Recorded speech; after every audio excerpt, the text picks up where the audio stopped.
यह कहानी है बिलासपुर नाम के गांव की, जहां राजू नाम का एक गरीब किसान रहा करता था। वह खेती बाड़ी करके अपना घर चलाता था और घर वालों का पेट भरता था। उसके खेत में सब्जियां बहुत कम उगती थी, इसीलिए वह साथ साथ मजदूरी भी किया करता था। राजू महादेव का अनन्य भक्त था और वह पूरी श्रद्धा से उनकी सेवा किया करता था।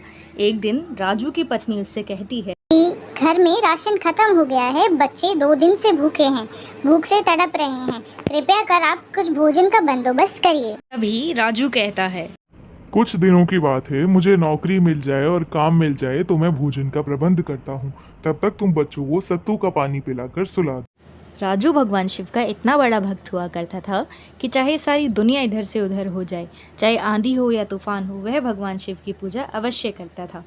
ओम नमः शिवाय, ओम नमः शिवाय, ओम नमः शिवाय, ओम नमः शिवाय। प्रभु अपने इस दुखियारे भक्त पर भी कृपा कीजिए। देखिए ना, मेरे बच्चे 2 दिन से भूखे हैं, मुझे कोई काम नहीं मिल रहा है। प्रभु मेरी सहायता कीजिए।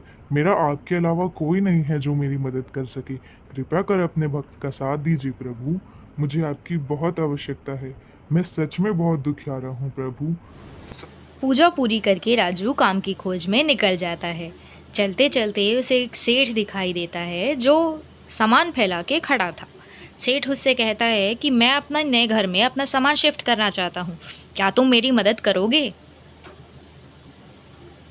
राजू सोचने लगता है कि ये तो बहुत सारा सामान है, बहुत भारी है, इसे शिफ्ट करने में तो पूरा दिन लग जाएगा। सेठ समझ जाता है कि राजू क्या सोच रहा है। तभी सेठ कहता है, मैं समझ रहा हूँ कि तुम क्या सोच रहे हो। मैं तुम्हें पूरी दिन की मजदूरी के 1000 रुपये दूंगा। जी शुक्रिया मालिक, बहुत बहुत शुक्रिया। राजू पूरी लगन से काम करता है। इसके बदले में वह सेठ से 1000 रुपये लेता है। सेठ कहता है, ये लो तुम्हारे 1000 रुपये, इसे रखो। राजू जवाब देता है, जी शुक्रिया। इसके बाद वह महादेव के मंदिर पहुंचता है और कहता है, शुक्रिया प्रभु, मैंने आपसे काम मांगा और आपने इतनी जल्दी काम दे दिया, बहुत बहुत शुक्रिया। इसके बाद राजू परचून की दुकान पे जाता है और खाने की सामग्री खरीद उस सामग्री को लेकर वह अपने घर पहुंचता है। ये लो मीरा, जाओ और अब इससे भोजन बना लो।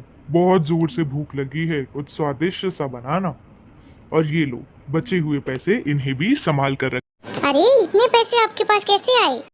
एक सेठ के यहाँ नौकरी मिल गई थी, इसीलिए पैसे मिले हैं।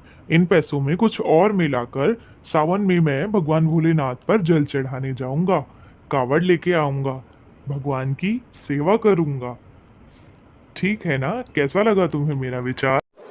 ये लो पापा, ये गुल्लक रखिए। इस गुल्लक में जैसे जैसे आपको पैसे मिलते जाएं, वैसे वैसे आप पैसे डालते जाइएगा। फिर कावड़ के लिए पैसे इकट्ठे हो जाएंगे, तब कावड़ लेकर आ जाइएगा। अरे वाह बेटा, तुम तो बहुत समझदार हो। तुम्हारा धन्यवाद। हम आज ही से इसमें पैसे डालना शुरू करते हैं। पापा पापा, ये लो, मेरी तरफ से भी 2 रुपए डाल दो इस गुल्लक में। मेरा भी तो कंट्रीब्यूशन होना चाहिए ना। अरे मोहन, अच्छा चलो ठीक है, तुम्हारे पैसे भी इस गुल्लक में डाल देते हैं।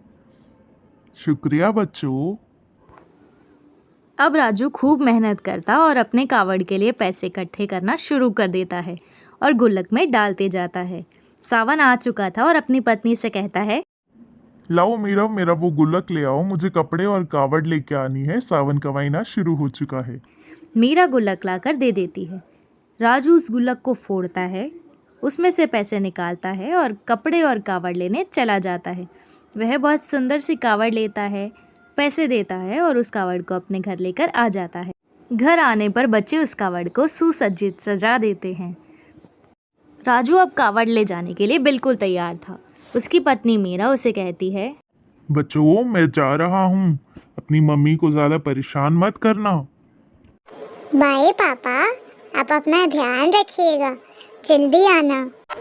ये लीजिए, मैंने आपके लिए थोड़ा खाना बांध दिया है, आप रास्ते में खा लेना। ध्यान रखना और जल्दी आना। राजू घर से निकलने के लिए तैयार हो जाता है और सभी कावड़ियों के साथ में जाने लगता है। सभी कावड़िए चलने लगते हैं। चलते चलते अचानक से बहुत तेज़ बारिश होने लगती है। बारिश में राजू रास्ता भटक जाता है और अपने साथियों से अलग हो जाता है। बहुत तेज़ वर्षा हो रही थी, उसके कपड़े भीग जाते हैं और वह निश्चित करता है कि मैं एक पेड़ के नीचे बैठकर विश्राम करूँगा और वर्षा रुकने तक इंतज़ार करूँगा।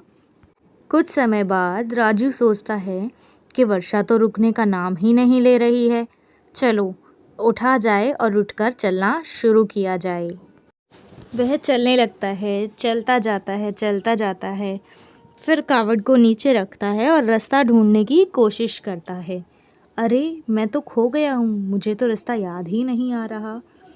उसकी तबीयत इतनी ख़राब हो चुकी थी कि उससे एक पग भी आगे धरा नहीं जा रहा था। चलते चलते बहुत मुश्किल से वह चल रहा था और अपने कावड़ियों साथियों से मिल जाता है। वहाँ पर जाकर बैठ जाता है। तभी उनमें से एक कहता है, अरे भाई, क्या हुआ है तुम्हें?